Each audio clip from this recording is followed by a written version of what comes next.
There's a certain kind of parent who buys the flashcards, the stacking cups with the QR code that plays classical music, the subscription box that shows up every month with a new brain-building toy still smelling like the factory it came from.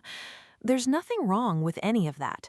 But somewhere between the app that teaches sign language and the crib mobile that promises to boost spatial reasoning, most parents miss the one habit that developmental researchers keep coming back to over and over across decades of studying how young brains actually grow. It costs nothing, it takes about 10 minutes a day, and almost nobody talks about it because it doesn't come in a box. We'll get to exactly what it is in a moment, but first, let's talk about what it actually looks like, because it's simpler than you think, and probably something you're already halfway doing. Here's the plain version. It's called serve and return.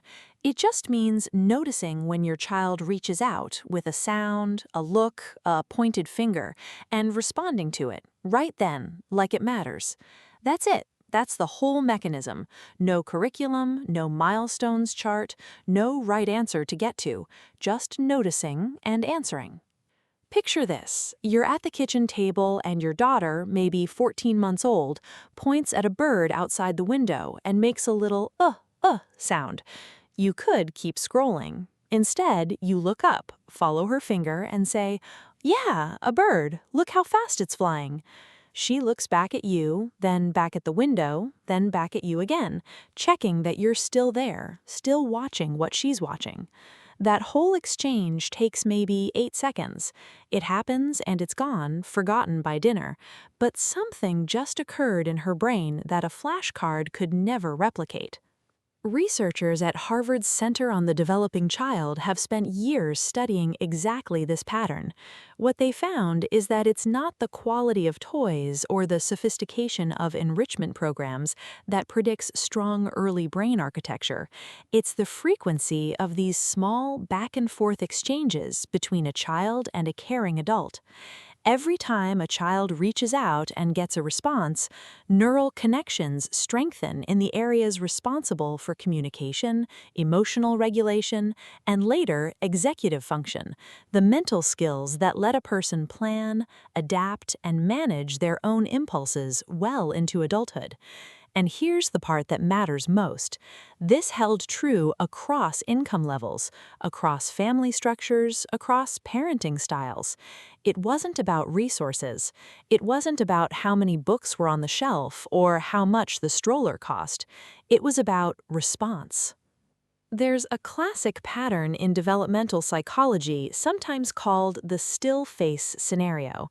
A researcher asks a parent to interact normally with their baby for a minute, smiling, responding, playing, doing all the ordinary things a parent does without thinking. Then, on cue, the parent goes completely blank. No expression, no response to anything the baby does. Within seconds, the baby notices something is wrong. She tries harder, smiling bigger, reaching, making sounds, doing everything in her small vocabulary to get her parent back online. When nothing comes back, she becomes distressed, sometimes turning away entirely, as if protecting herself from the confusion of it. Then the parent resumes normal interaction, and almost immediately the baby brightens and re-engages like nothing happened. The instant the parent came back, so did the child. Researchers weren't trying to prove that one blank moment causes lasting harm. Babies are resilient, and everyday life is full of ordinary gaps, phone glances, and distracted minutes. What it revealed is something more hopeful. Children are constantly scanning for connection, and they recover fast the moment it returns. This isn't about blame. It's about noticing that your response is more powerful in the moment than almost anything else you could offer. Which brings us to the part that matters for your actual day. You do not need to catch every single moment. You are not a failure the 17 times you didn't look up from your phone, or the days that dissolve into naps and dishes and no room left for lingering by a window. Even imperfectly done, this works. What matters is frequency, not perfection. Hundreds of small moments stacked up over months and years, not one flawless afternoon you'll never remember. Some days you'll catch almost everything. Some days you'll catch almost nothing. Both of those are still within the range of completely normal, completely sufficient parenting. So here's how you actually do it, starting today, in 3 simple moves.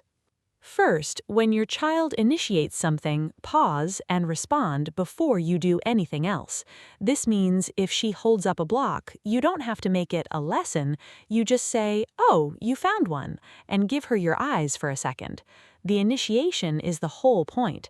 You're not teaching content, you're teaching that reaching out gets an answer, and that lesson generalizes far beyond blocks. It becomes the quiet, underlying belief that the world responds when you speak up in it. Second, follow their lead instead of redirecting it toward what you think they should be interested in. If your son is fascinated by the crinkle of a paper bag instead of the educational toy you carefully set out, get down on the floor and crinkle it with him. Say something like, "That sound is funny, huh? Do it again." You're not wasting the moment by not using it right.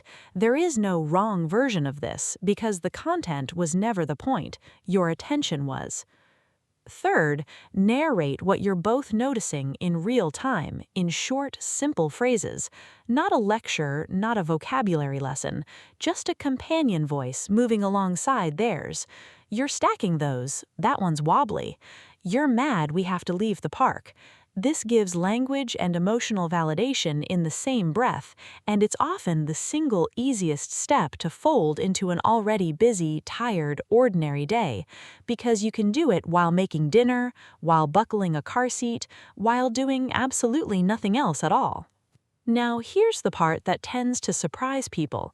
Compare this to the enrichment products lining the shelves, the Baby Einstein videos, the bilingual flashcard decks, the interactive robot toys that light up and narrate themselves in a cheerful pre-recorded voice. Most of those are designed for one directional stimulation. The child receives, nothing is required back. But brains build architecture through interaction, not exposure. A screen can hold attention, sometimes remarkably well, but it cannot notice your child's specific reach, adjust to it in real time, and respond with warmth calibrated to that exact moment. No app updates its tone because your child looked worried. No toy waits patiently for your child to finish a half-formed thought. That responsiveness, the back and forth, the returned serve, is a uniquely human contribution, and it is, according to the research, doing more for long-term cognitive and emotional development than almost anything money can buy. So if you've ever felt a flicker of guilt scrolling past another ad for the must-have learning toy of the year, promising to give your child an edge, you can let that go. You already have the most powerful tool in child development, and it's been with you since the day they were born. It's your attention. Not a special kind of attention, not attention you have to train for, just the ordinary kind you're already capable of, redirected toward the small reach happening in front of you. If you're reading this while your child naps, or while you're up at 2 in the morning wondering if you're doing enough, if you're doing it right, if somewhere another parent has figured out something you haven't, you are already the kind of parent who is doing this. The fact that you're here, thinking carefully about how to show up for your child, is itself most of the work. You don't need a system. You don't need to buy anything. You need to keep noticing the small reaches and keep answering them, even imperfectly, even on the hard days when everything else is falling apart around you. If you had to remember only one thing from everything we just covered, let it be this: connection is the curriculum. Every time your child reaches and you reach back, you are building the architecture their whole future stands on, one small exchange at a time, mostly invisible, mostly forgotten by both of you by the next morning, and mattering more than almost anything else you'll do that day. If this gave you something useful today, consider subscribing. We share science-backed insights like this every week on the small, often invisible things that shape a child's development far more than the big-ticket products ever will. No jargon, no guilt, just what the research actually says. Translate it into real, ordinary life. Because someday, your child won't remember the toys. They won't remember the classes, the flashcards, the videos that promised so much. But somewhere in them, quietly, permanently, they'll carry the thousands of times you looked up when they reached for you.